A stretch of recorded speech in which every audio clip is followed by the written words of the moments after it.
denso. Ay, qué bonito sonido, ¿has visto? Irene, dime, ¿pongo 1 hora o 50 minutos? No, tú si quieres sigue soñando y pon 50 minutos. Pero si yo le voy a dar el una. cronómetro, ya está. Por favor, esto está grabado ya. Bienvenidos a La Filoxera, un podcast que te beberías, con Julián Palacios, Irene Guede y Gonzaga Santesteban.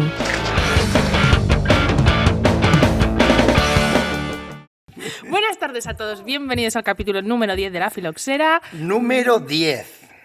Sí, Lo 10, flipas. 1-0, ya tenemos 2 números, ¿eh? Muy fuerte. Bonito. No pensáis que llegaríamos hasta aquí.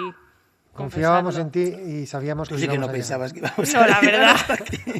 Algún Con día me tenéis que nosotros. contar la conversación que tuvisteis entre vosotros dos cuando os dije lo del podcast. Vale, Que nos pareció una buena idea, ya está. te lo contaremos. Dejémoslo ahí, ¿no? Vale. la segunda temporada. Muy bien.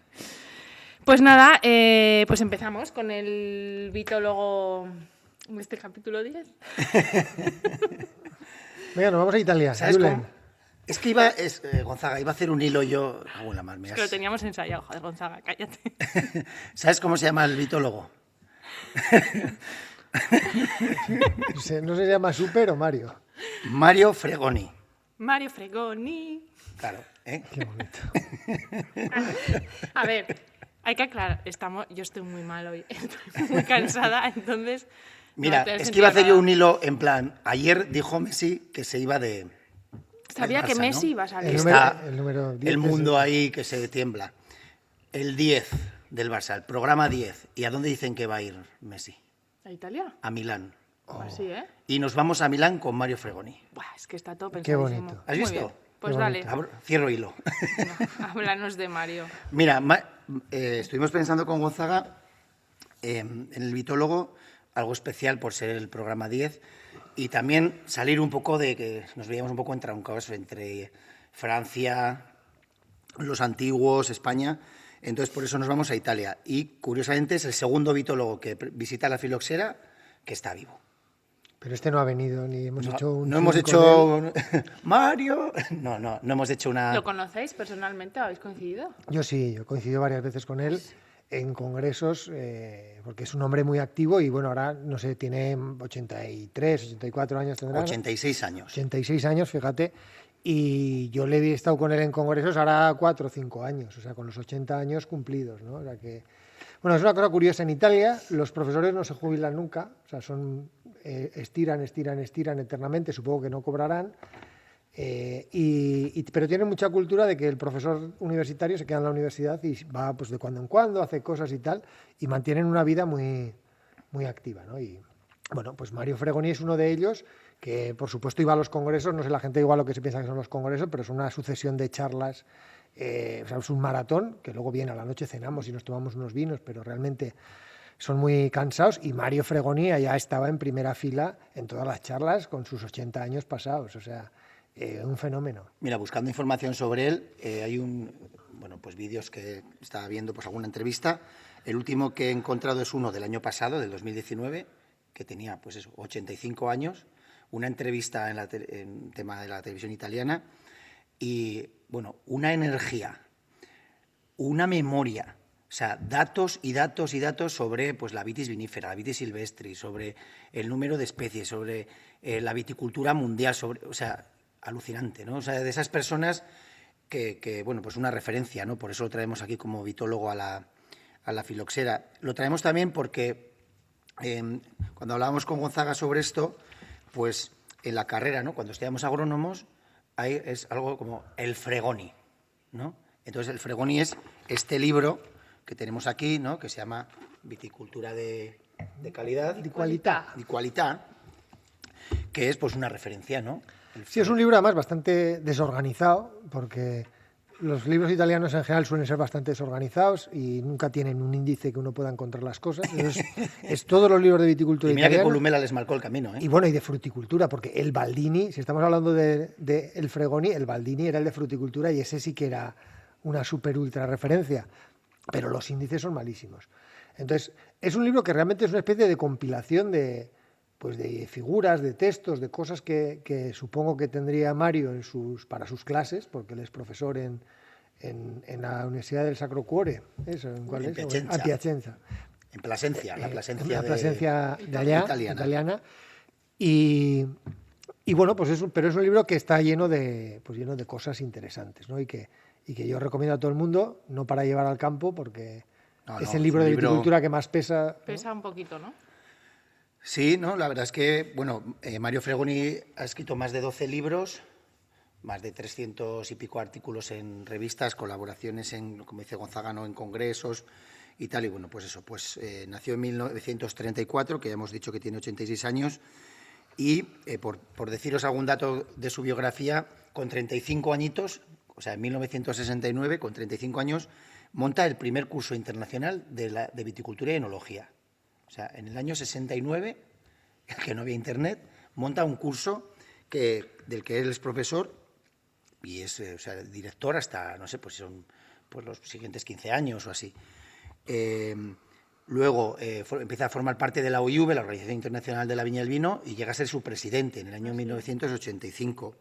Es presidente honorario desde el año 1991, un gran premio de la OIV en el año 2008. Presidente del Comité de Denominaciones de Origen Italiana. Entonces, ha escrito mucho sobre toda la regulación de las denominaciones de origen de calidad, ha escrito mucho sobre el tema de variedades, ha escrito mucho sobre fisiología, porque de hecho pues ha formado, me ha gustado, ¿no?, porque formaba... Es que el de formación, ¿qué es? ¿Es agrónomo, ingeniero agrónomo? sí, Vale, sí. vale. Es doctor agrónomo, doctor ingeniero agrónomo, y cuando, por ejemplo, el tema de fisiología, pues formaba grupos de expertos de fisiología. Y el último tema, quizás por lo que los últimos años, ¿no?, en nuestro sector ha sido más reconocido, es porque ha sido un poco pues el que ha impulsado todos los fenómenos de la zonificación, ¿no?, de la zonificación de cultivos. Sí, Fregoni ha sido siempre un experto, yo si tuviera que asociarlo, ¿no?, mentalmente a algo, está asociado a la nutrición del viñedo, ¿no? Entonces yo me imagino Tiene un libro sobre fertilidad. Yo me imagino que habrá hecho un camino de ida y vuelta, ¿no?, de estar... pues de partir de una viticultura pues muy poco tecnificada hacia un boom de la fertilización, etcétera, y luego también una vuelta, ¿no?, un poco hacia el terroir, hacia poner en valorización. Yo ahí veo como una dinámica de ida y vuelta. Como lo que hablamos un poco con Richard también, ¿no?, en su día. Sí, eso es, exactamente. Y es un experto, sobre todo, evidentemente es un gran conocedor de todos los aspectos de la viticultura, pero es un fenómeno en temas de nutrición, de suelos y de zonificación. El tema de zonificación, empieza a hablar de zonificación a finales del siglo pasado, en 1998, así que, bueno, pues no se hablaba entonces, ¿no?, de zonificación, se le considera pues un gran experto en esto. Pues eso, el tema, es miembro de la Academia Francesa de Agricultura, ya sabes que estas cosas a mí me gustan, Has ¿no? mirado lo de la calle, Pero la plaza, la estatua. No, de momento no he encontrado nada que tuviera ninguna calle ni nada, pero bueno, quién sabe. Pero también es doctor honoris causa tanto por la Universidad de Bucarest como la de Budapest, ¿no? O sea, Fíjate una cosa curiosa, que yo, preparando un poco el tema y viendo lo que había, en Wikipedia tiene entrada en francés, Mario Fregoni, pero no tiene entrada en italiano. No, es verdad. Es una cosa que es, Sí. que es alucinante, ¿no? Sí, porque tiene la Orden de Mérito Agrícola francés. Sí, pero fíjate que simplemente sería traducir la reseña, ¿no?, al idioma de tu país. No sé si habrá mucha gente, ¿no?, que esté referenciado en otros países y no esté en el ya propio, en el ¿no? suyo, ¿no? Pero eso es un poco, ¿no?, lo que a veces pues tal vez idolatremos, ¿no?, para lo malo, pero que yo creo que hay una lección detrás, que es el reconocimiento que en Francia se da a todo lo que es lo agrícola, ¿no? Sí. Y se han trabajado, hace una reseñita de Mario Fregoni en francés que no está ni en castellano, ni está en italiano, ni está en inglés, solo está en francés. Y es, bueno, curioso. La verdad es que, bueno, es una persona, bueno, pues una gran referencia, ¿no? Y que nos parecía muy oportuno traer aquí, romper un poco ese tema de salir a otros países, y que Italia sin duda, ¿no?, es otra referencia. Y hay una gráfica en el libro, que se la voy a pasar a Gonzaga, porque cuéntanosla, porque la pondremos en Twitter, que es buenísima en el capítulo de fisiología de la vid, es decir, cuál es el ciclo vital de la vid, ¿no? Cómo crece, nace y muere. Es una cosa que, bueno, ya he contado en un par de charlas. La voy a enseñar yo aquí, aunque no se vea luego bien, porque la pondremos en Twitter, esta gráfica. Sí, y bueno, es una gráfica en la que yo he puesto en clase como inicio en la segunda clase de viticultura. En los últimos 10, 12 años yo la he utilizado como una figura en la que en la que se explica el ciclo vital de la vid, ¿no? Cómo tiene un periodo inicial improductivo, luego cómo tiene una época de madurez en la que los rendimientos pues tienen sus oscilaciones, pero son relativamente estables, y luego pues tiene una época de progresiva decadencia, ¿no? o de pérdida de ese vigor. De vejez, ¿no? De Que vejez. aquí la contempla en torno a 40 años, Eso es. así, ¿no? Y yo esa diapositiva, ese gráfico lo había puesto muchas veces en la pizarra, pero de repente hace 2 años fue cuando, viéndolo en clase, yo estaba en clase explicando esa gráfica, entonces me paré a leer lo que ponía debajo del texto. Léelo, Irene. Léenos lo que Bueno, es voy a Agustín Tutiel. traducirlo. No, hombre. no, léelo. Sí, hombre, aquí haciendo de Rafaela. Fase del ciclo vital de un viñedo inestato. Injertado. Ah, vale, injertado. Ah, el viñedo franco, de pie franco, de vitis vinífera, es secular. Secular. Secundario. O sea, que, Secular. no, que vive siglos. Ah, vale, secular. Entonces, Qué frase, ¿no? ahora que estamos trabajando tan fuerte, ¿no? Pues eso, en el proyecto Vites Qualitas, en el proyecto BESFIT aquí en Navarra, estamos tan a tope con esto, resulta que Mario Fregoni, sin decir nada, nos pone un gráfico del ciclo de la vid y dice, bueno, va, pues sí, a partir de los 40 años la vid empieza a degenerar, pero nos pone en la nota de abajo, dice, no, esto es para una vid injertada. Si se tratara de una vid franca de pie, esto dura siglos. Es Entonces, alucinante. yo me quedé muerto en clase, pero imaginaos que yo estaba con los alumnos delante y digo, espera, esto no lo es... Y se lo Y te dice expliqué. como científico loco, profesor loco. No, se lo expliqué, digo, espera, os voy a contar que me estoy quedando flipado, así tal cual. Y bueno, pues, y desde entonces, pues en alguna charla que he dado, hablando un poco de estos temas, pues lo explico, ¿no? Porque me parece un indicador, ¿no? Que una persona de ese nivel lo tuviera tan claro. Sí, es que está en la Es que página 1 del ciclo de la vid. Pero es que lo tiene clarísimo, porque no hacía falta ponerlo. O sea, quiero decir que si acaba ciclo de vid de la vitis vinífera o de un viñedo, punto, y no hay que poner nada más. Dice, no, especifica, Está genial. injertado. Es genial y Dice, si no está injertado, si es franca de pie, es secular. Y yo me quedé muerto y bueno. Y bueno, y esto une con lo que hemos hablado muchas veces de que antes de los injertos, pues la viña vivía pues 200 o 300 años y ahí estaban, ¿no? Efectivamente. Y Mario Fregoni lo pone aquí, ¿no? Qué bonito. Oye, yo por acabar con el vitólogo tengo una anécdota que es que me ha encantado porque me he acordado de Irene. Ay, ¿Cómo Dios, se ay, llamaban qué los vinos miedo. estos que están ahora de moda que dicen, ¿cómo decía? Dicen, ¿qué nos dijiste? ¿Cómo? Petillon. Petillon. Petillon de Tourelle. Pues tú sabrías lo que es el vinum titillán. ¿Titi qué? Titillán. Vinum titillán. Es algo italiano, En latín. Bueno, pues Mario Fregoni tuvo una polémica en el año 2000 porque lideró un estudio multidisciplinar, o sea, sobre temas arqueológicos, históricos, o sea, técnicos, en el que, según este estudio, y él como líder, decía que el origen del champán no es francés. Que imagínate la italiano. que se preparó. ¿Es italiano? Los romanos elaboraban el vinum titillán, que es el vino Con burbujas, pues ¿no? tintineante, ¿no? Con burbujas. Y daba un montón de referencias sobre textos, ¿no? Pero bueno, para que os hagáis una idea, Virgilio, la Eneida, otros autores, bueno, que hay aquí un montón, Salmos de Homero, bueno, un montón de cosas sobre el vino burbujeante, las fiestas de los romanos, las bacanales romanas y tal. Incluso se atrevía, alucinad, a decir que Dom Periñón, ¿no? La historia de Dom Periñón como inventor del champán, que era una cosa bastante increíble y muy fantasiosa, ¿no? Y de hecho decía algo así que, pues eso, pues que era una especie de leyenda, ¿no? Que se habían inventado, que era que lo había escrito la historia de Dom Periñón un monje de la misma abadía que se llamaba Don Grosat, y que Don Grosat era un hombre con una gran imaginación. Fantasioso. Tú imagínate la que se preparó en el año 2000 en Francia con este estudio, ¿no? Entonces me ha hecho mucha gracia porque, claro, Fregoni se mete en todos charcos también, ¿no? Porque Mira, pues voy a apuntar yo otra Todos cosa. los fregados, María haciendo amigos. Por unirlo Super Mario. por unirlo con el otro vitólogo que hemos entrevistado, de los que están vivos, ¿no? De los que hemos tenido el programa, recordad que Richard tenía una anécdota con un papa. Pues Mario Fregoni tiene un estudio sobre los gustos de vino del Sí, Papa señor. Pablo III, que yo ya digo, madre mía, los papas nos persiguen. En fin, y bueno, O sea, pues, pues entonces le molaba mucho la historia también, ¿no? Le mola. O sea, le mola, aparte- le mola. Bueno, Le mola, es le verdad, mola. por Dios, Mario.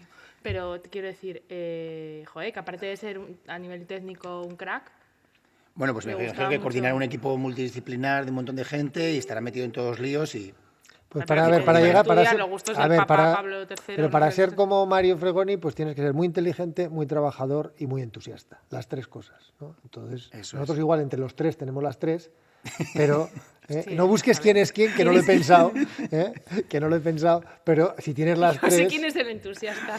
joder, nada, Ay, Dios estamos mío. buscándolo. Pues eso, lo dicho. Bueno, fijaos, ¿no? Mario Fregoni. Yo creo que eres un mitólogo Joder, 10. necesario Pues sí, en esta de sección. 10. Venga, va. Genial. Vale, pues continuamos con este podcast. ¿Qué toca? ¿Momentico? Sí, Momentico, un poco muy bien. de la Que nos lo maduración, cuente ¿no? Gonzaga el momentico. No, bueno, a ver, estamos a 20 casi todos de agosto, ¿no? 26. Ahora, 26. Y bueno, pues ha empezado la vendimia en algunos sitios más tempranos. Aquí ya le estamos viendo las orejas al lobo para los rosados, etcétera. Pero bueno, decidimos que no íbamos a hablar de la vendimia porque No toca todavía. aún queda mucho tiempo de vendimia y bueno, pues este es el podcast de septiembre. Y entonces decimos que íbamos a hablar un poquito de lo que es el seguimiento de la maduración, ¿no? Que es el momento en el que bueno, pues se empiezan a tomar muestras de uva, ¿no? Para ver cómo está evolucionando la maduración, con el objetivo sobre todo de dos cosas, ¿no? Una, de determinar la fecha de vendimia, que es para lo que más les gusta a los enólogos los seguimientos de maduración, y la otra es para determinar un poco la vocación o el estilo de vino hacia dónde lo vamos a dirigir, ¿no? Entonces, los muestreos generalmente empiezan poco después del embero, ¿no? Cuanto más profesional es una bodega, yo creo que empieza más cerca del embero, ¿no? Incluso hay algunas, pocas, pero que ya hacen muestreos de peso de valla antes para ir teniendo una estimación de cosecha, para ir conociendo cómo van respecto a otros años, ¿no? De carga de uva, etcétera. Y entonces, este seguimiento de la maduración, ojo, se puede hacer de un montón de formas, ¿eh? Y es uno de los temas de más debate, ¿no? Que decir, entonces, ¿cómo hay que hacer? ¿No? Porque yo muestreo siempre racimos enteros, porque si no muestro racimos enteros es que no me cuadra nada. Pues yo lo que hago es recorrerme una fila de cada 10 y voy cogiendo cada tanto. Y hay otros que dicen, no, yo lo que hago es muestrear siempre los mismos puntos, etcétera y tal. Hay muchas formas de muestrear. ¿Cuál es la mejor? Pues como todo en esta vida depende, ¿vale? Sobre todo depende del objetivo. La gente se piensa, no sé por qué, hay una manía de pensar que cómo hay que hacer algo depende de los medios que uno tenga. Y es mentira. Porque si tú tienes 2 horas y 2 euros, por simplificar, para hacer algo, lo tienes que hacer lo mejor posible. Dice, no, como solo tengo 2 horas y 2 euros, lo voy a hacer mal. No, lo tendrás que hacer lo mejor posible para esos medios que tú tienes, ¿no? Entonces, la forma de hacerla depende del objetivo, ¿no? Si uno lo que quiere es hacer un seguimiento, pues seguramente es mejor hacer el muestreo lo más parecido posible en el mismo sitio, en la misma ubicación. Eso ayuda mucho a entender la dinámica. Si uno quiere representar toda la variabilidad de una parcela, pues tendrá que recorrerla entera, pero eso seguramente no es lo más interesante, al menos desde mi punto de vista. Y si uno lo que quiere es saber exactamente el grado que va a tener el vino, pues evidentemente tendrá que muestrear racimos enteros y muchos, ¿no? Pero si uno tiene que seguir la evolución, pues no hace falta hacer ese tipo de trabajo. Digamos que depende mucho de eso. Entonces, esos, digamos, los tipos de muestreo que se hacen, ¿no? Y que pues de cada forma se podrían decir sus ventajas y sus inconvenientes. Y luego la otra cosa que es importante es ver qué tipo de cosas se analizan, ¿no? Entonces, pues para que esto mucha gente de los que escuchen el podcast lo sabrán, pero bueno, se suelen analizar los parámetros más básicos de madurez, que son azúcar, acidez, pH, málico y tartárico, nitrógeno fácilmente asimilable, ¿no? Esos son los parámetros más habituales, más básicos, que además en general se pueden determinar bien con un espectrómetro NIR, ¿no? Con un FOS, que decimos en el sector, aunque sea una marca.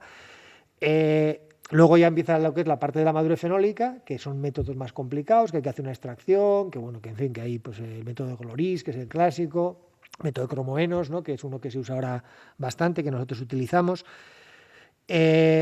Y eso es una parte que es muy importante porque te empieza a ayudar a entender lo que es el tanino y lo que es el antociano y ver un poquito cómo está eso. Ya esto te va dando una idea de la vocación que hay. y de un poquito ya del verdor, ¿no? Y luego está la otra pata del muestreo, que cada vez se tiene más en consideración, aunque tiene bastantes inconvenientes, tiene un inconveniente, que es la cata de uva, ¿no? Es el ir al campo y el probar las uvas y en base a eso, pues determinar el momento de vendimia, ¿no?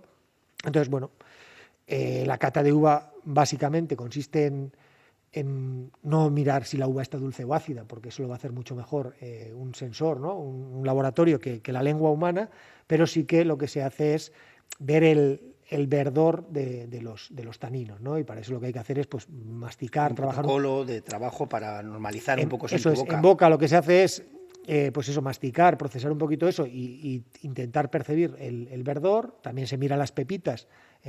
Hay quien las muerde, yo pienso que es contraproducente, porque una vez que muerdes una que está verde, ya todo lo demás te sabe igual. Pero sí que ver el color, ¿no? Porque cuanto más marroncitas, más marrón oscuras estén, es que están más lignificadas y por tanto que la maduración fenólica está más avanzada. Y entonces lo que se hace con esa cata pues es tener una idea de cómo está yendo la maduración. ¿Cuál es la pega a la que hacía referencia pues yo y Julián insinuaba un poco? Es que es muy difícil hacer un muestreo representativo, porque si estábamos hablando de que cuando uno coge una muestra de uvas tiene que coger de no sé cuántas partes del racimo, de la parte de abajo y de la de arriba, de la del centro, de la que le da el sol y de la que no le da, etcétera. Si uno va a catar uvas al campo, es imposible que cate más de 5 6 vallas por cada punto en el que está, porque se le satura la cabeza y claro, y tener que tomar la decisión con menos de 10 vallas, pues es fácil que te equivoques, porque ese muestreo no es representativo. Es interesante, y a ver, y todos lo hacemos, pero tiene esa limitación, ¿no? A mí me gusta, porque es un tema para aprender mucho, con algún enólogo o enóloga, hacer este juego, ¿no?, entre comillas, de la cata de uvas y hacerlo en dos sentidos. En algunas parcelas sabiendo los datos analíticos previamente, y en otras sin saberlo, ¿no? Entonces, claro, cuando lo sabes, bueno, pues sí, yo veo que esta está más gustosa, y cuando no lo sabes, y claro, y hay gente, bueno, pues que tiene mucha práctica, es muy difícil. Yo creo que lo mejor de la cata de uva es ha sido no sé cómo decir, el catalizador para romper la brecha entre la viña laboratorio y entre el vitólogo y el enólogo, ¿no? Que cada vez menos, pero que siempre han sido gremios demasiado separados, incluso a veces enfrentados, ¿no? En empresas un poquito más grandes, por la culpa de que el vino sea malo, pues cada uno se le echa al otro, ¿no? Y ya está, ¿no? Y eso evidentemente es un error. Y con esto de ir a catar uva al viñedo, es verdad que el enólogo sale más y ve más, y evidentemente pues el enólogo tonto no aprende nada, pero el enólogo listo aprende un montón, ¿no? Y igual que un vitólogo esté en bodega, por supuesto, ¿no? Sí. Que esté luego en las catas, etcétera.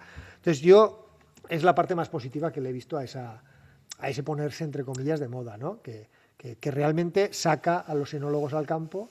Lo que pasa es que el enólogo en campo, o sea, con lo que dices tú, ¿no?, con los ojos bien abiertos y en un diálogo bueno con los vitólogos, claro. O sea, es que, claro, yo siempre que vamos a coger muestras a campo, además anotamos cosas que hay allí, ¿no?, sobre la heterogeneidad, si hay bolos, la sanidad, porque luego tú, si no llevas a la bodega vallas sueltas, claro, bueno, y lo demás que... Entonces, cuando estás ahí, ves todo en conjunto. Entonces, con una buena interpretación de lo que está viendo y también conociendo un poco el pasado de cómo ha ido el ciclo, a mí me encanta estar con enólogos o enólogas que están interpretando y ya definiendo la elaboración en la viña. Pues yo aquí pues maceraré con más intensidad o con menos, estas pepitas, porque claro, yo sí, pero estos bolos... Pero cada vez hay más ese perfil, ¿no? Cada vez hay más, y es una suerte, pues lo que dice Gonzaga, sí. Pero bueno, todavía hay enólogos que hoy igual estarán volviendo de vacaciones y dirán, ya. ¿Cómo? Ya está la vendimia aquí. Pero bueno, sí, hay un cambio. Queda mucho trabajo por unir esas dos patas, ¿no? Por hacer que sea un continuo, pero es verdad que hemos ido muchísimo a mejor, ¿no? Sí, sí. Y eso está muy bien. Y con eso ya pues definimos la fecha de la vendimia que dice Gonzaga y un poco la vocación. Y no vamos a entrar en más cosas porque pues tiempo habrá de hablar de muchas cosas en la filoxera. Es un momentico muy chulo también, porque estás eso. Y es como también todos esos nervios, ¿no?, del día que tienes que decidir cuándo hay que cortar, ¿no? Porque siempre tienes esas dudas sobre la representatividad de las muestras y qué va a pasar cuando llegue la uva. Bueno, mira, yo voy a contar una cosa más. Pero al final hay que mojarse, ¿no? Pero mira, yo voy a contar una cosa más que me ha recordado lo que has dicho. Normalmente es un trabajo que se le encarga al último en llegar. Se coge a un becario, se coge a uno que no sé qué, tal, el chaval que no sé qué, que está aquí aburrido en el pueblo, venga, tal. Y el trabajo más importante es el muestreo. Parece que lo más importante es el laboratorio, pero es mentira. Porque que se equivoquen en una décima en el laboratorio, o en 2 o en 3, es ridículo al lado de que el muestreo esté mal hecho. Entonces, como no haya una persona que sepa viticultura o que esté motivado, o si es posible la combinación de ambas, te va a coger unas uvas como le parezca y como le dé la gana, Y pues igual en la esquina de la viña para porque no lo que liarse quiere es más. tirarse a la piscina, porque dice, "Oye, yo cuando acabo las muestras me voy". No, pero es que es verdad. Bueno, o que tiene que coger muchas muestras y no le da tiempo. Y entonces dice, mira, oye, Claro, lo hago es Que rápido está para y- otra cosa y de repente le han Entonces, encasquetado eso. y es clave quién hace el muestreo, porque de cómo lo haga va a depender el resultado. De cómo se analice, tal y como están los laboratorios, que está todo estandarizado, etcétera, no hay riesgo. O sea, pero quién coge la muestra te puede cambiar como la noche y el día. Y es algo que muchas veces, pues por comodidad o por lo que sea, pues se descuida, ¿no? Y dice, va, pues oye, este chaval, esta chavala que están por aquí, ¿no? Pues oye, lo cojo para que coja las muestras. Sí, que está muy bien que coja las muestras, pero hay que motivarle, hay que supervisarle, hay que, bueno, pues en fin, como teniendo en cuenta que es lo más crítico de todo ese proceso, ¿no? De seguir la maduración es lo más importante. Es un momentico muy chulo, sí. Divertido. Con que bueno, Irene. Te toca. Pues venga, un poco de wine sheet. Sí, un poco de wine, anda, hablando de... Venga, va. Ay, un poco está de- buenísimo. Un este poco de vino. wine. Uy, Venga. tú ya te lo has sacado. Hombre, Claro. necesito lubricar No la nos garganta. dejas de ver aquí Biosolán de este... Pero este vino es mejor para la garganta, porque al ser más denso, se te queda más tiempo parado, es como el chocolate, ¿no? Si es que yo sé lo que necesitáis. Sí, sí, sin decirlo. Bueno. Esto será un Pedro Jiménez, ¿no? ¿Qué dices, por Dios? Peter Bueno, Siemens. Bueno, ya Irene, hablaremos ¿cómo de vienes Peter hoy con Pues Wine? a Porque ver, el otro día yo- la has liado, ¿eh? Oye, por cierto, están en las tampoco redes ya, tanto, en plan... ¿No? Oye, chica garnacha, te mando sugerencias sobre tal ya. para... Qué guay, nos estás quedando... Sí. Yo, mira, lo puedo Saluda a comentar. Tao, ¿no? Que- Tao ayer me etiquetó en una movida que vio de... creo que es como un club de vinos o algo así, porque luego la noticia que él me etiquetó estaba en Twitter, pero yo luego me metí en Instagram y creo que son americanos. Y es como un club de vinos, creo que como orientaba a mujeres, porque todo el rato están vendiendo como vinos que, fíjate, tienen pocas calorías porque no tienen azúcar, como una obsesión, que es como Dios. Como que- este vinico que estamos tomando. Igual, vamos. Entonces, Este vino no engorda, yo lleva un rato aquí en la copa y no ha engordado. bueno, pues mira, hablando de la maduración, en uno de sus posts era una foto de un viticultor mirando las uvas y ponía algo así como, así es como las mujeres queremos que nos miren, ¿no? Como un viticultor mira sus uvas. Bueno, una cosa. Entonces, claro, Era wineship, claro, yo wineship vi total. eso igual, les Nunca contesté. dejó de Entonces sorprenderme. lo puse en mis stories, y entonces gente, chicas que me siguen a mí también, pues empezaron, les respondieron también, se empezó a liar y de repente hay una cantidad de... y dije, bueno... O sea, ayer cuando mandaste un WhatsApp que estabas... Es que así la próxima vez que hagan ese de tipo de publicaciones, pues Se lo pensarán. se lo pensarán. Muy bien. Bueno, es que no No, sé. eres Me el dijeron que azote era de- como un poco de humor, ¿no? Que igual eso hacía, porque me contestaron, que igual eso hacía sonreír a alguien y yo, bueno, pensé. Eres el azote de las redes, Irene. No, Venga, va, ¿qué traes va. hoy? Entonces hoy tampoco es que sea un tema que, no sé, muy polémico en redes, pero es algo que, pues, que he pensado que podíamos hablar un poquito, que es sobre los robots. Oye, esto, o sea, nosotros te tenemos que decir todo sobre lo que vamos a hablar y tú nada, ¿no? Sobre los robots sobran. Sí, los autómatas, los Pero androides. estamos hablando de viticultura. Pero ¿cuáles? Sí, ¿Los que mira, van por mira. la viña? Es que de vez en cuando Venga, veo va, como vale. noticias, ¿no? En plan, el equipo de la universidad de no sé Piachencha. dónde, Chan, chan, chun, chin.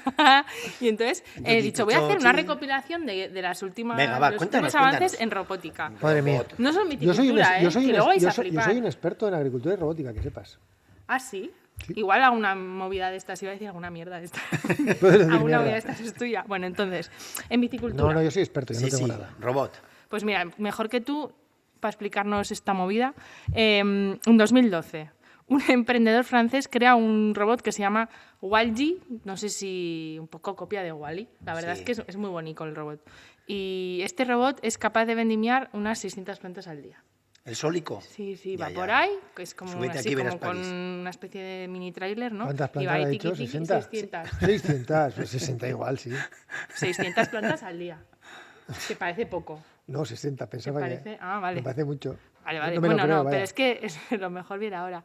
El robot es capaz de cortar la uva, Besarla. pero no la recoge. ¿Entendéis? O sea, la deja en el suelo.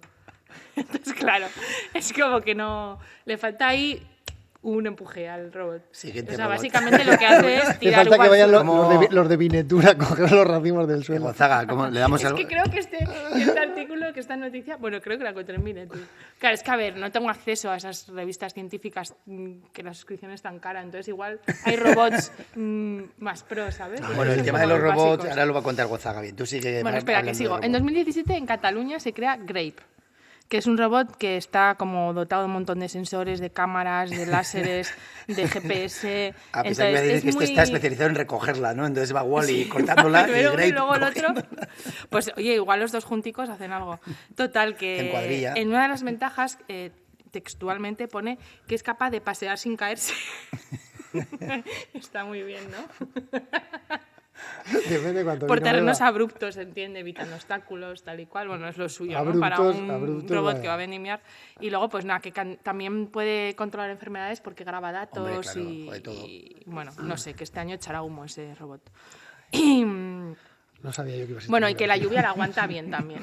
Entonces, pues es todo un avance Grape. Saca un paraguas como Que mariposa. tienes una jodida porque nos vas a tocar la fibra, ¿eh? ¿Qué va? Dale al Yo robot. solo doy No, datos yo tengo una objetivos. Dale, que luego nos vamos de la Espera, hora y la gente... En 2018 se crea Vines Scout o Vine Scout, no sé, un proyecto de la Universidad Politécnica de Valencia. Y este robot pues es bastante robusto, una conducción muy precisa.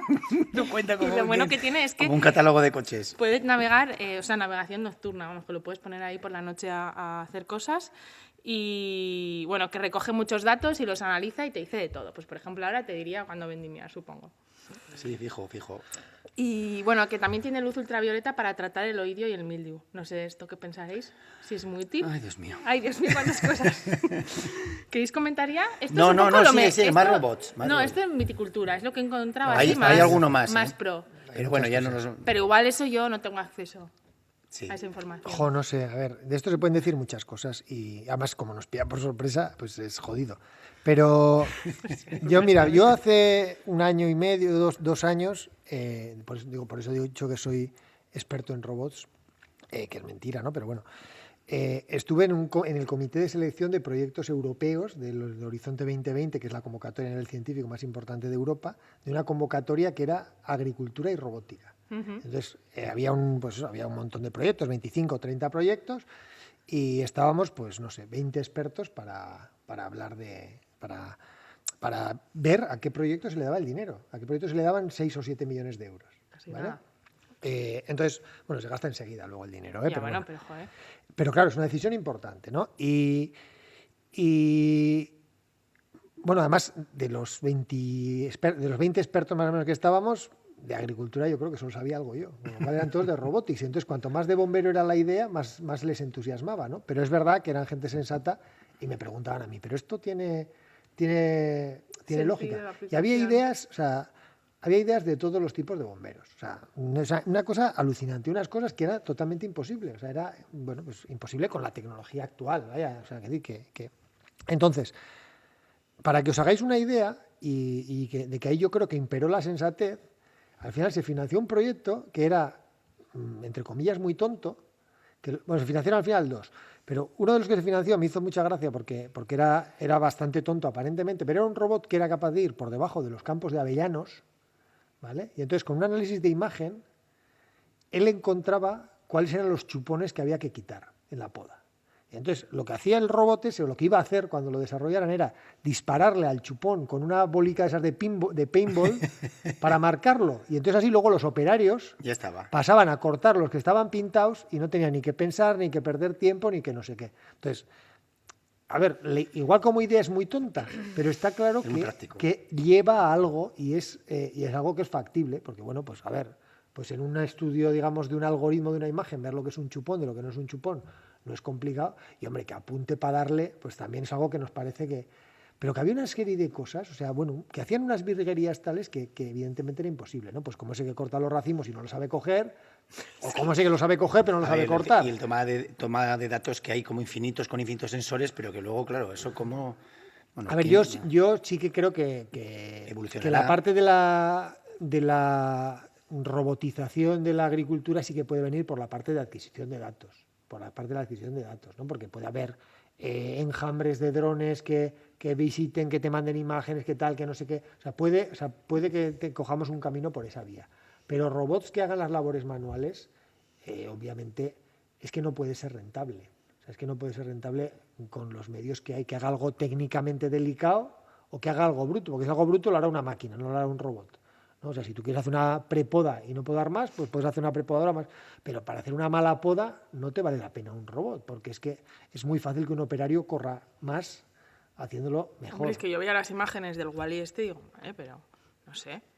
Lo que pasa que es verdad que es una línea estratégica a nivel de Europa, la robotización, y lógicamente pues hay una rama Hay un camino también. que va a la robotización agrícola. Hay cosas muy interesantes que, por ejemplo, son para eliminación de malas hierbas en cultivos hortícolas. Porque pasa una especie como de carro, que es un robot, pues como un carro, y tiene un osisto de visión artificial y te elimina la mala hierba porque la reconoce con una especie como de azadilla.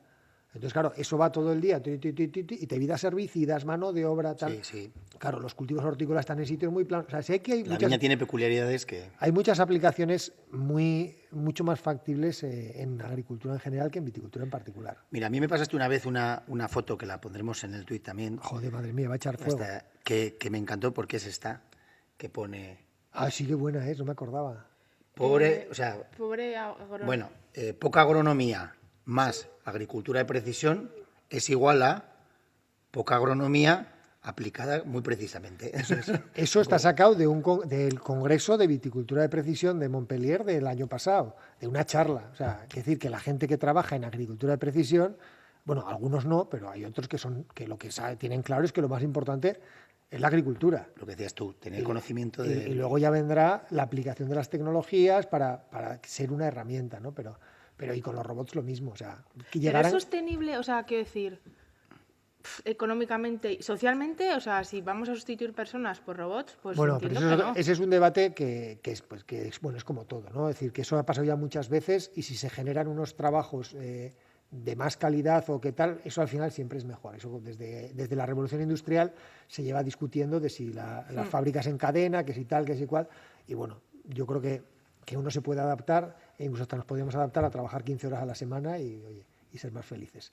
Pero en agricultura los caminos son más lentos y en viticultura pues mucho más, ¿no? Y bueno, pues hay muchos proyectos pues que obtienen fondos porque son cosas interesantes y seguramente generan mucho conocimiento que luego puede ser aplicado a otras cosas, etcétera. Es decir, que uno no desarrolla un robot para agricultura y solo se queda en agricultura. Si el robot es habilidoso, se utilizará para más cosas. Yo creo que lo que habría que hacer es no vender esto como, ¿no?, cosas que ya funcionan y que te van a resolver la vida, sino lo que acaba de decir Gonzaga. Estos son tecnologías que están ensayando y que van a ser aplicables más adelante y tal, porque muchas veces de estas noticias, luego gran parte de la gente del sector que tenemos un poco de criterio y conocimiento, sabemos que ese robot no lo vamos a ver nosotros en una viña nunca, y es como, se desarrolla un robot...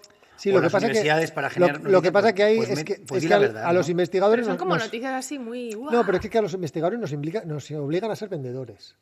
Y cuando tú a un investigador lo obligas a ser vendedor, que el sistema nos obliga, imagínate que yo presento un proyecto y digo, no, hombre, este es un robot que bueno, que igual dentro de 40 años sirve de algo, pero que no, hombre, joder, ¿cómo va a hacer todo esto que no lo va a Ya. hacer? Yo digo eso y ¿queréis que me van a dar financiación? Pues tengo que vender la moto como... Pero o sea, es que es muy competitivo, es que tienes que vender tu burra. Pero Entonces, para el sector eso es peligroso. es muy peligroso, incluso para el sector investigador también. Y por eso ahí está el criterio de los evaluadores, que tienen que saber distinguir lo que es el ser entusiasta con el ser un mentiroso, ¿no?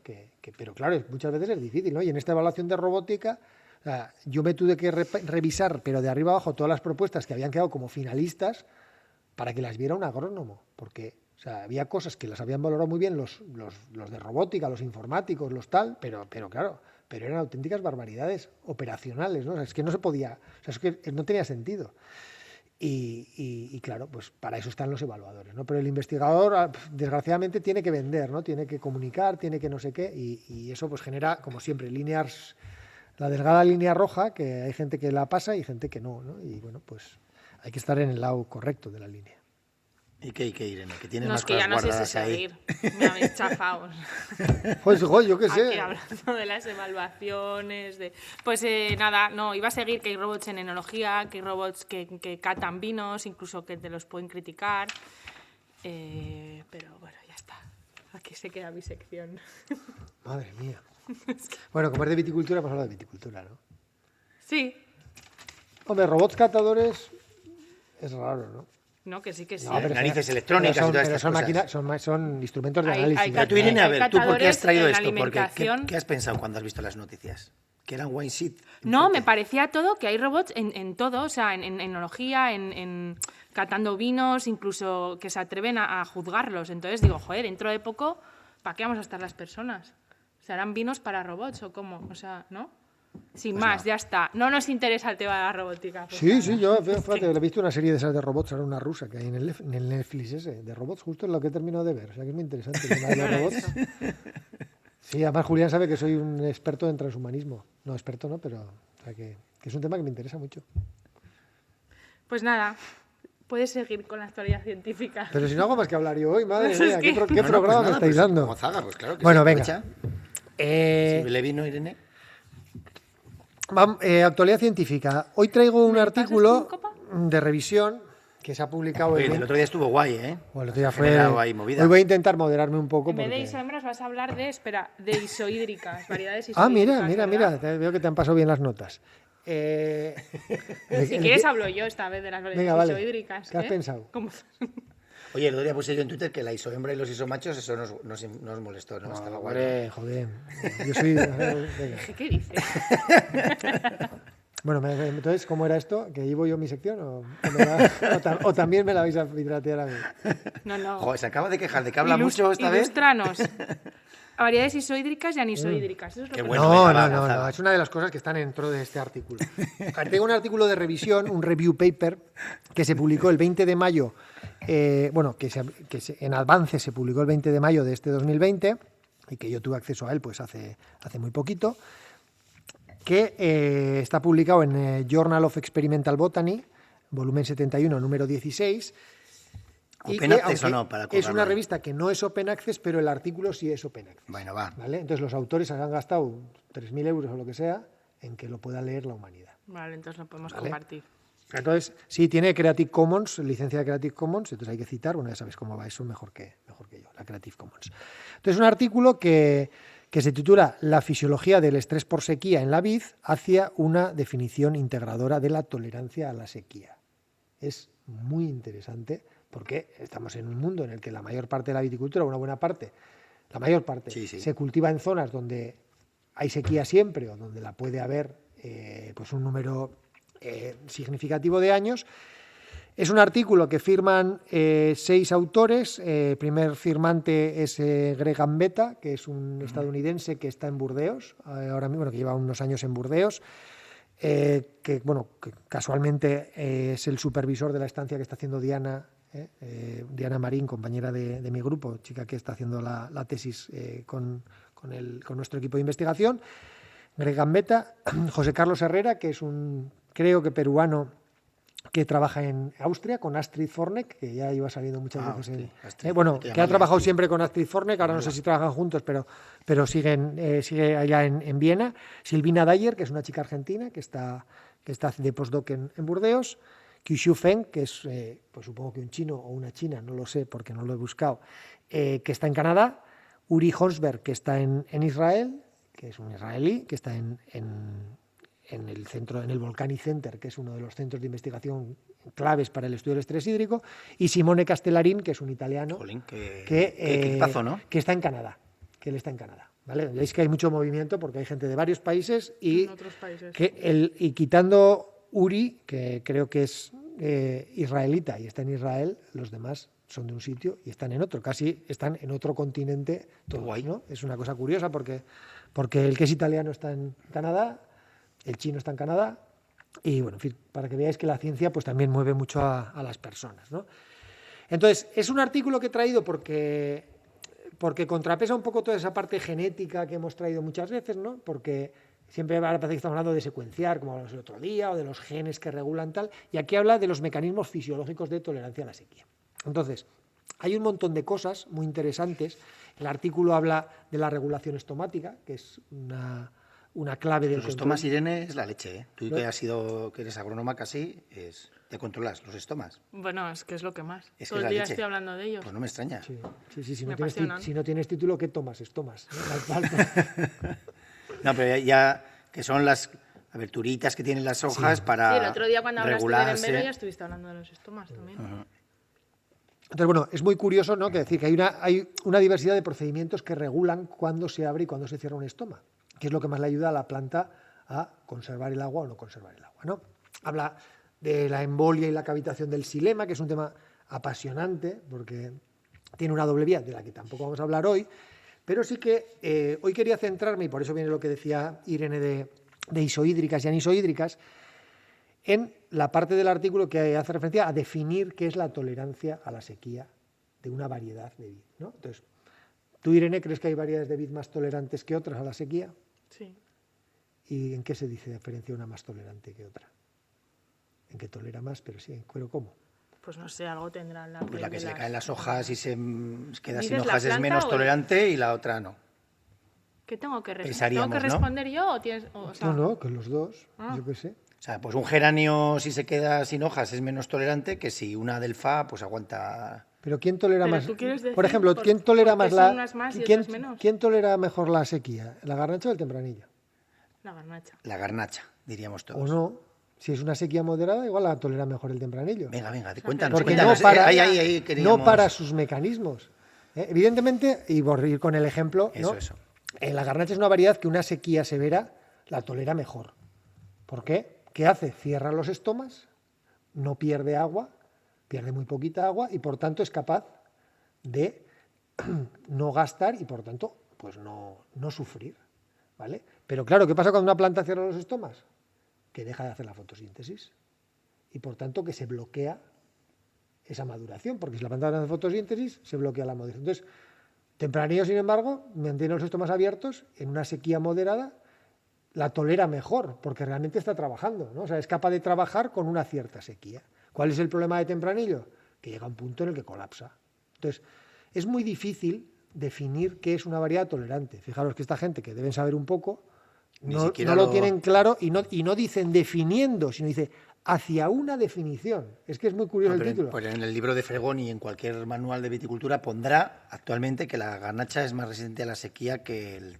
Fíjate que resistente es otra palabra que no hemos usado. Aquí Es estamos verdad, hablando de es más tolerante. Es que Sí, sí, tolerar sí. y resistir son cosas diferentes. tienes razón, ¿eh? tienes Son razón, cosas sí, diferentes. Seguramente es más resistente porque no se muere, ¿no? Entonces, utilizamos un concepto que estos mismos autores ponen bastante en cuestión y que no voy a explicar por qué lo ponen en cuestión, que son variedades isohídricas y variedades anisohídricas, ¿vale? Que las isohídricas son las que tienden a mantener su estado hídrico a pesar de los pesares, que sería lo que hace garnacha, ¿eh? Si obviamos algunas cosas que se podrían matizar, y que este artículo precisamente habla de ellas, y anisohídricas que lo que hacen es, bueno, ir para adelante, ir gastando, ¿vale? Entonces, O sea, las isohídricas serían más conservadoras y las anisohídricas son más derrochonas, ¿no? Eso es. O sea, más optimistas. Dicen, no, aquí hay agua, eso venga, es. va, ¿no? La palabra que yo suelo usar para explicarlo es optimista y pesimista, ¿no? Entonces, las isohídricas, tipo garnacha, son más pesimistas. Dicen, hostia, Dice, ay, a ver si no va a haber agua la a semana ver si que no va a viene. llover este mes, ni el que viene, ni el que viene. ¿Por qué? Porque son variedades que están seleccionadas por la mano de los viticultores durante siglos en zonas en las que puede ser que esté mucho tiempo sin llover. Y entonces tienen que ser precavidas, porque todos recordamos episodios de 2 años o 3 años seguidos de sequía. Y si una planta no es ahorradora, se muere. Entonces es pesimista. Dice, una por una, ¿qué pasa? Que para. Entonces, ¿qué hace? Dejar de fotosintetizar, pero no se muere. Sin embargo, hay variedades tipo tempranillo que son optimistas. ¿Por qué? Porque necesitan ser optimistas en su zona de origen, porque es muy raro que en una zona fresca de esas se esté sin llover meses, que esté... Entonces, y sin embargo, es habitual lo contrario, que esté nublado mucho tiempo, que haga frío, que el ciclo sea corto. Entonces, si resulta que un día que hace sol, la planta deja de hacer la fotosíntesis porque le empieza a faltar el agua y dijo, para un día bueno que había, ahí lo has perdido para hacer la fotosíntesis, entonces no madura. Claro. Entonces, ¿qué remedio le queda que creer en que va a llover? Entonces, se comporta como que fuera a llover y por eso es optimista y va gastando. Dice, ya me llegará la nómina, pero que yo tengo que gastar, porque Tira de tarjeta. Tira de tarjeta, pero porque tiene que hacerlo, porque está muy bien adaptada a esas condiciones. Y es lo que hace tempranillo. Entonces, son mecanismos súper diferentes de comportarse de las variedades. Y todas las variedades tienen sus variantes, pero se escoran más en un sentido o en otro. Bueno, en general, porque luego hay situaciones en las que no se comportan así. ¿Qué hace luego tempranillo? Claro, tempranillo es tonta, pero no tonta del todo, porque hay años que efectivamente tú puedes confiar en que llueve y no llueve. Entonces, tiene un mecanismo que es muy bruto, que es que tira las hojas. La gente ve un tempranillo de folía y dice, no, es que se le han secado las hojas. Dice, no, la planta las ha las ha soltado, las ha quemado, las ha secado. ¿Por qué?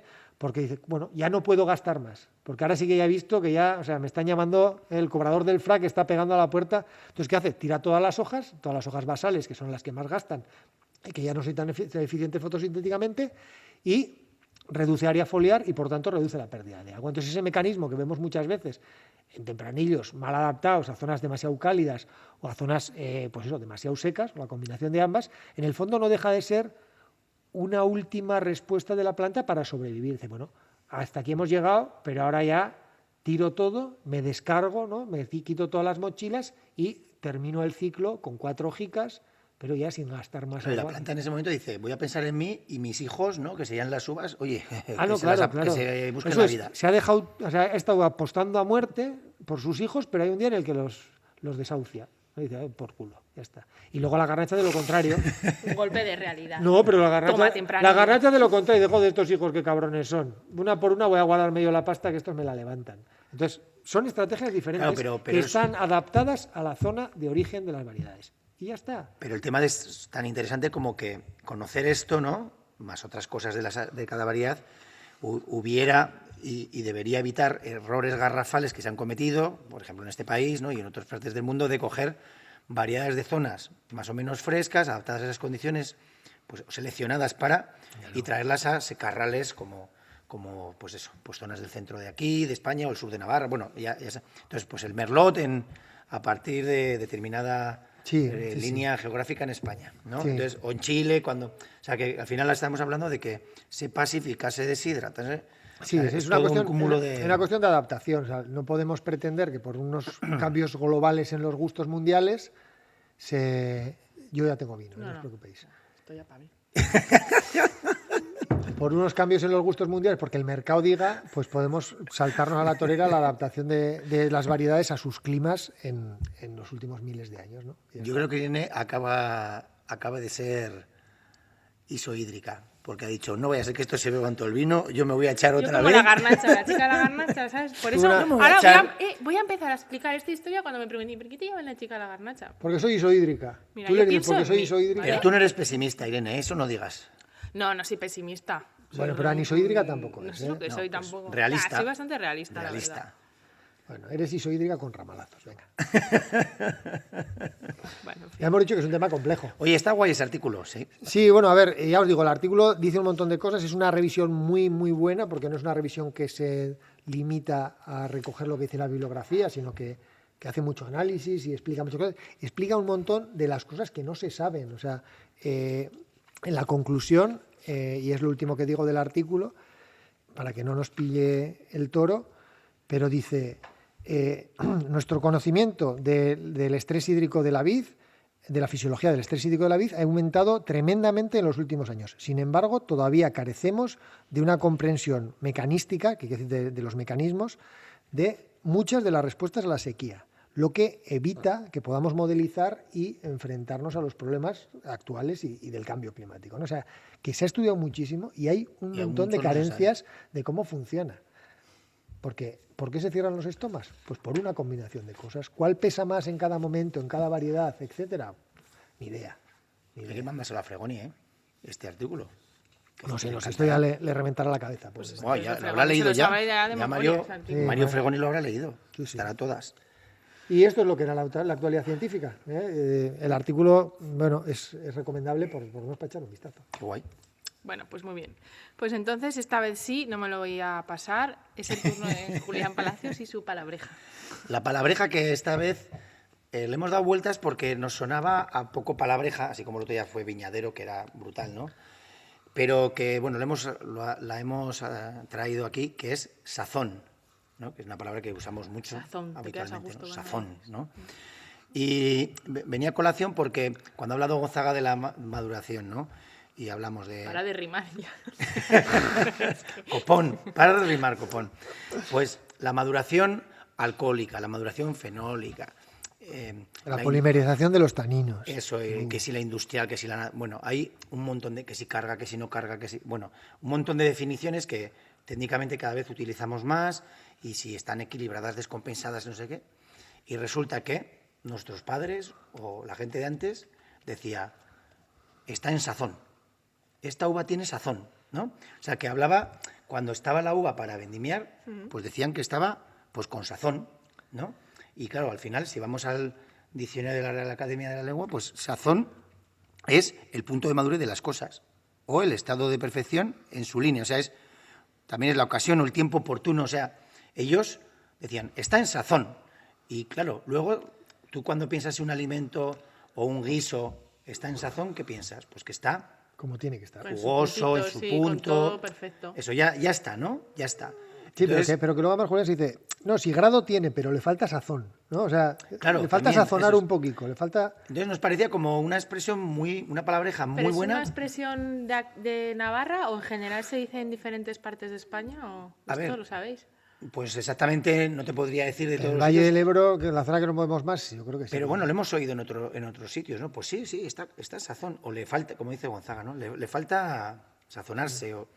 Entonces nos parecía como una palabreja, bueno, pues muy de uso, ¿no? Habitual, pero que en la viticultura, al menos técnicamente, y por supuesto no aparecerá ningún artículo de estos, ¿no, Gonzaga? Pero que quizás ahora pues lo usamos poco o nada porque somos como más finos, ¿no? Más, sí, no, la alcohólica va muy bien, pero la fenólica va retrasada. Pues bueno, porque le falta sazón, ¿no? Nos parecía una palabreja así, chula, ¿no? Sí. Que dice mucho con una sola palabra. Sí, está ¿no? asociado, yo creo que eso, que a varios procesos, ¿no? Y uno es digamos, la regularidad de la maduración dentro de la valla, ¿no? Porque las uvas a veces tienen partes muy dulces dentro de la uva y lo que está más cerca de la pepita está más ácido, está más verde, tiene menos grado. Y para estar en sazón todo tiene que estar ya igual, ¿no? Es un poco eso, estar lo que decimos. Y luego la parte fenólica, que seguro que también va en parte metida en eso, ¿no? Pero yo creo que la gente antiguamente lo atribuía más a eso, ¿no? A que ya está todo terminado y ahora sí, ¿no? Eso es. Antes parecía que era, pero ahora es. Y luego que uniendo al artículo que acabamos de hablar, cuando tú llevas variedades a sitios que no son los que están, o sea, que están mal adaptadas, es muy difícil que la uva esté con sazón y que esté sazonada, porque al final hay muchos desequilibrios y generalmente Es una pues, sin sazón. Todo el pues rato. está, pues eso, sin sazonar, porque los azúcares suelen ir muy por delante de otros procesos, entonces nunca llega a estar equilibrado y bueno, pues igual antes que en cada sitio se ponían sus propias, o sea, las variedades que tradicionalmente se habían visto que estaban bien adaptadas, pues era más habitual esos equilibrios o Sí. pensamos nosotros, ¿no? Sí, Entonces, nos y ahora parecía- que eso que ahora parece que se propicia lo que es el producto de estación, ¿no? Pues, o sea, de la temporada, el producto de temporada. Pues, es que Gonzaga tiene una bien- teoría etimológica sobre muy el, bien. a ver, es que el cuéntanos. filólogo de cabecera. Ilústranos. No, pues pensando un poquito, ¿no? De dónde viene sazón, pues tiene que, o sea, está relacionado con lo que es saison o season en inglés, ¿no? Con lo que es la temporada, el momento, ¿no? Que está en su momento, ¿no? Que la segunda definición de la RAE así lo dice, ¿no? Que es que algo está en su momento de maduración. Entonces es cuando llega la temporada, cuando llega la estación, ¿no? Es cuando llega el momento de la sazón o de la saison o de la season. Oye, pero eso es una teoría, ¿no? Tienes que confirmarla con... Pues es que es buenísima, ¿no? Tampoco dejes que la realidad te estropee un buen una titular. buena historia, ¿no? No, pero sí, no, son términos relacionados, que está claro que son así, pero ya lo buscaremos. Hombre, está claro. O sea, Bueno, a ver, no, pero es muy buena. es muy ¿cuántos buena. filólogos hay en la sala? Uno. Pues si el filólogo dice que es así, es así. Season. Season. Season, sazón, definí la palabreja. Estación, que sería esa son, sazón, estación. De toda la vida. Y luego Y ya, así se trabaja en filología. bueno, es un Y después de la actualidad trabajo científica, fino. oye, a mí me parece muy la bueno. inspiración es fundamental para la ciencia y para la filología. Muy Y bien. luego ya Muy bien viene el jugado, trabajo- el Gonzaga, trabajo está de muy bien laboratorio. jugado. Venga. Y Venga, y con es que eso, sazón y viene con- de eso. Y Venga. con esto pasamos a la siguiente sección. Que no sé, bueno, tú nos vas a comentar algo, ¿no? Una cepa en la mochila. Porque, Claro, es que estábamos, venga a estamos darle un poco vueltas. sosetes A de ver, no, viajes. pues que viajamos poco ahora, porque estamos en una coyuntura muy complicada y viajamos poco.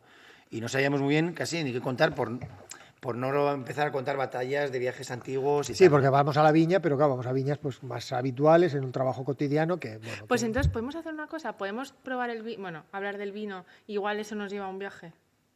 Pues igual sí. Mira, qué buena idea. Venga, va. Genial, Irene, pilota. Gracias por hacerme caso.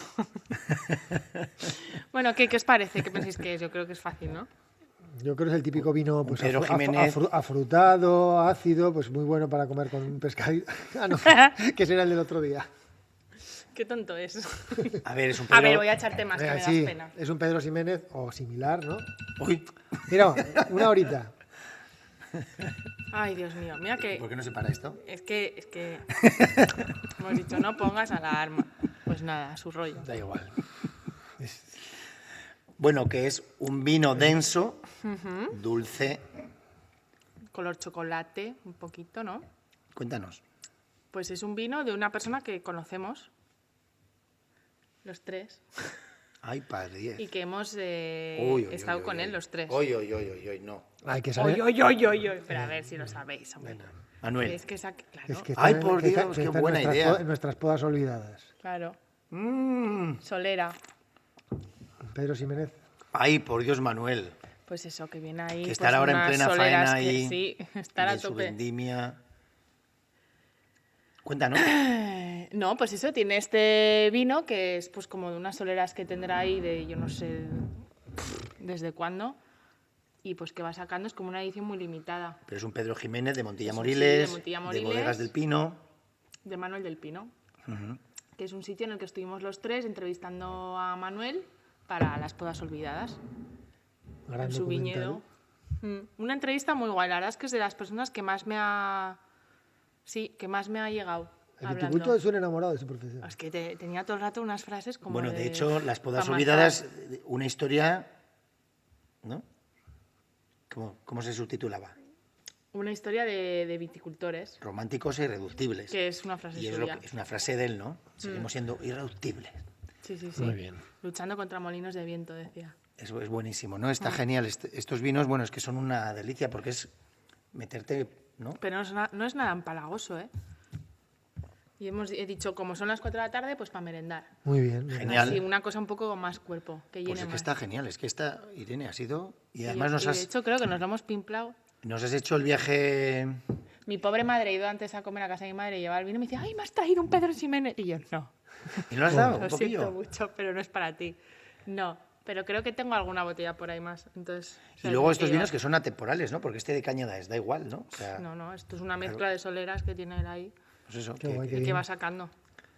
Pues yo creo que la cepa en la mochila la tenemos cubierta también con esto y hablaremos de más viajes más adelante, ¿no? Sí, a Qué ver bien. si el próximo día, no sé, nos hemos movido, ¿no? Un poco Bueno, más. ahora en Vendimia nos vamos a mover. Por eso. Sí, vamos a hablar más de cosas de Vendimia, de zonas y...